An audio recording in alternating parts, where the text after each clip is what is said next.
Смотрите в этом выпуске проекта «Своих не бросаем». Что побудило вас пойти добровольцем? Я просто-напросто не мог стоять в стороне, видеть, когда погибает мирное население. Мне все отказывали просто-напросто, все говорили: бессрочной службы, извините, мы вас не можем принять. Но вы считаете, что вы стали опытным бойцом после слаживания? Мне этого хватило, чтобы выполнить задачи, чтобы живым вернуться домой. Вы помните свои первые дни в зоне специальной военной операции? Конечно, первые мои мысли: куда я попал. Там нету целых домов. Ты спишь с автоматом, ты ходишь с автоматом, автомат всегда при тебе. А были ли мысли просто бросить автомат и вернуться домой? Ни при каких обстоятельствах. Здравствуйте, это проект «Своих не бросаем». С вами Лиана Кириллова. И Артур Галеев. Здравствуйте. Гость в нашей студии сегодня – участник специальной военной операции Александр Ильтуганов. Приветствуем вас. Здравствуйте, Лиана. Здравствуйте, Артур. Александр, вы работали юристом в Башнефти. Нам известно с Лианой, что вы были добровольцем в зоне специальной военной операции. Скажите, пожалуйста, что побудило вас оставить вашу профессию и пойти добровольцем? Я просто-напросто не мог стоять в стороне, видеть, когда погибает мирное население, ракеты прилетают на наши границы. Я подумал, а кто, если не я, поможет? Я встал и решительно пошел помогать. Это долг Родине. Замечательно. При всем при этом у вас не было опыта срочной службы, и вам было не так-то просто попасть, потому что на тот момент, это было в 2022 году, в Башбаты не принимали без опыта срочной службы, и вы обратились в Минобороны в итоге. Да, я прошел тернистый путь, мне все отказывали просто-напросто, все говорили: бессрочной службы, извините, мы вас не можем принять, потому что это риск. Но если пытаться, то всегда получится. Да, кто хочет, тот ищет возможности. Тот всегда найдет, да. Конечно. И поэтому... Да, я нашел регион, который согласился меня принять. И я ушел добровольцем, подписал контракт, успешно выполнил задачи, которые нам ставили в зоне специальной военной операции, и вернулся в мирную гражданскую жизнь после истечения контракта. Александр, а в башкирских батальонах есть боевое слаживание, то есть боец подписывает контракт, уезжает на боевое слаживание, там получает необходимый опыт уже, чтобы ему помогало в зоне специальной военной операции. А у других регионов как обстоят дела? В подразделении, в котором вы были, было боевое слаживание? Конечно, естественно. Все подразделения принадлежат Министерству обороны. Это полигоны, которые созданы по единым стандартам, везде проходит подготовка, и неподготовленных никто не отправляет, потому что это, естественно, будет верная смерть. Но как вы считаете, если бы у вас все-таки был опыт срочной службы, он бы вам помог в зоне СВО? Или то, что вы узнали и освоили на боевом слаживании, этого было достаточно? Конечно, на боевом слаживании минимальных навыков вполне хватило, потому что, естественно, все познается только опытным путем. В теории, как, допустим, показывают в армии, как правильно стрелять, методика. Но, безусловно, пока ты сам в руки автомат не возьмешь... Да, если ты не возьмешь, не постреляешь, ты будешь испытывать все виды оружия, но ты никак не станешь опытным бойцом. Да. Но вы считаете, что вы стали опытным бойцом после слаживания? Я думаю, навык уже появился. Мне этого хватило, чтобы выполнить задачи, чтобы живым вернуться домой. В зоне СВО также помогает не только опыт, но и гуманитарная помощь, которую собирают жители нашей республики. Прямо сейчас предлагаем посмотреть обзор новостей по СВО по городам и районам Башкортостана.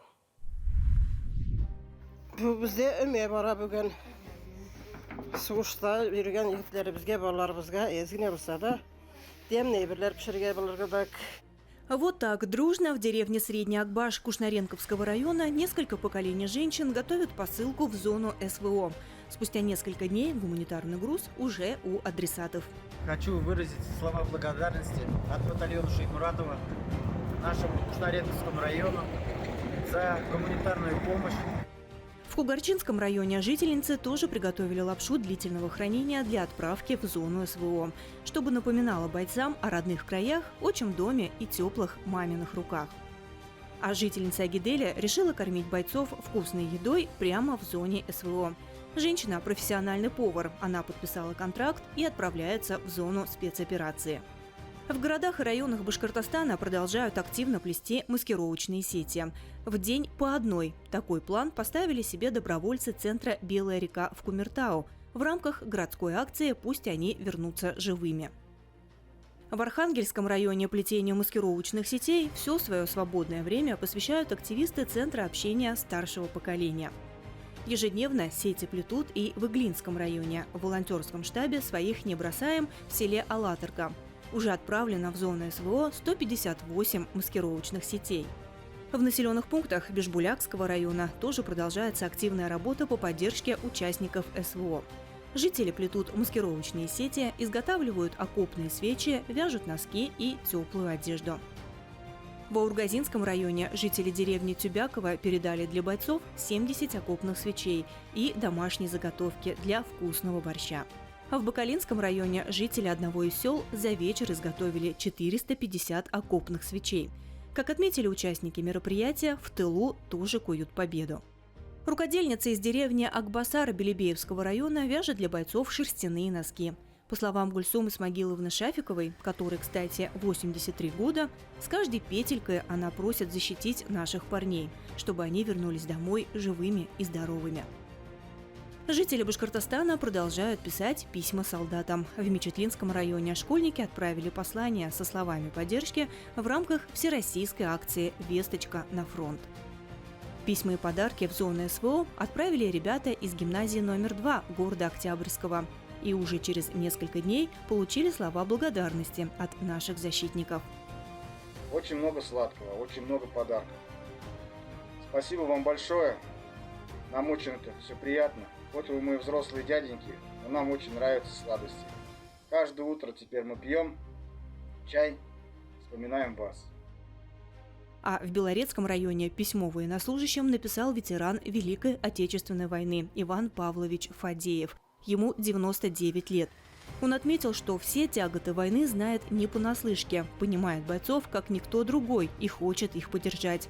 Из своей пенсии на гуманитарную помощь Иван Павлович выделил 10 тысяч рублей. Это проект «Своих не бросаем». Я напоминаю, что у нас в студии сегодня участник специальной военной операции Александр Ильтуганов. Александр, скажите, вы помните свои первые дни в зоне специальной военной операции? Конечно. Когда я приехал, первые мои мысли, куда я попал. Потому что это просто иной мир. Там нету целых домов. На улице бродят домашние животные, которых просто-напросто бросили. Это просто ужасающая картина. И вот Первое человек, время который- было, конечно, тяжело. Но со временем привыкаешь. Тем А к более- чему сложнее всего было привыкнуть? Конечно, наверное, к постоянному режиму дня, это 24/7, ты полностью готов выполнять задачи. У тебя нет выходных, у тебя нет размеренного режима дня, что ты работаешь только в определенные часы, а потом ты спишь или отдыхаешь в свое личное время. Ты все время готов к выполнению задачи. То есть Это тяжело? Психологически, да. Ты спишь с автоматом, ты ходишь с автоматом, автомат всегда при тебе. Александр, как вы морально справлялись, так как там постоянно ваши боевые товарищи получают ранения, а бывают еще и смертельные ранения? Да, ну, конечно, тяжело, но стараешься мириться, потому что все это не зря. Мы помогаем освобождать наши приграничные города. Ты понимаешь, что со своими действиями помогаешь сохранить кучу гражданских мирных жизней. Что вам еще придавало сил для того, чтобы справляться вот со всем тем грузом, который там был? И моральный, и физический. Конечно, это, естественно, гуманитарная помощь нам помогала, потому что это милые посылки, письма солдату, которые ты вот вечером, если есть минута, открываешь, читаешь, и на душе становится приятно. То есть даже не какие-то такие материальные вещи, а вот именно те строки, Нет, именно написанные... вот письма. Вот ты читаешь, там какой-нибудь школьник тебе пишет письмо: «Дорогой солдат, я пишу тебе с города, там, учусь я в такой-то школе, я понимаю, как тебе тяжело, но держись, обязательно ты вернешься домой, победа будет за нами». Александр, а сколько у вас было солдатских минут? Я так понимаю, это какой-то свой термин. Объясни, пожалуйста, что это значит. Солдатская минута – это вот как затишье перед боем. И ты не знаешь, какой осколок или какая пуля тебя убьет, но ты понимаешь, что за эту минуту у тебя пронесется вся твоя жизнь, и от этой минуты зависит все. И даже командиры не имеют права забрать эту солдатскую минуту. Вот это вот как раз минута перед боем, когда у тебя в голове все перемешано, и ты приходишь просто к умиротворению, что сейчас ты будешь защищать наш народ, детей Донбасса, и пойдешь в бой, и обязательно вернешься с него. Вот это и есть солдатская минута. Я думаю, было больше десятка, потому что каждый день ты даже просыпаешься, ты молишься Богу за то, что сегодня у тебя начался новый день. И когда ложишься спать, ты также молишься Богу, что день прошел сегодня успешно, все живы-здоровы. Ну вот, говоря о солдатских минутах, хотелось бы, Артурий, у тебя спросить, а сколько у тебя было этих солдатских минут? Ну вот за 3 месяца участия в специальной военной операции у меня было ровно 3 вот солдатские минуты, вот, когда вот я помнил и вот эти вот фрагменты, и вот они у меня отпечатались на всю жизнь. И иногда ночью я вспоминаю вот именно те фрагменты, которые были перед боем и после боя, потому что сам бой ты и не помнишь, потому что бой идет 15, 20, 30 секунд, но эти 15, 20, 30 секунд скрывают за собой часы. Ну, то есть ты их ощущаешь как 15-30 секунд, по факту это может быть несколько часов. Да, Я правильно конечно. понимаю? То есть организм там вырабатывает и адреналин, и под этим адреналином ты начинаешь просто иметь просто сверхчеловечную силу. Александр, вы 70 штурмовых дней провели в Солидаре, это бахмутское направление. Это были крайне тяжелые дни? Да, это было и тяжело физически, потому что это было зимнее время, была распутица, то снег, то дождь, то заморозки. Это чисто физически было даже тяжеловато, потому что пробираться по мясистой глине или на следующий день может все это замерзнуть.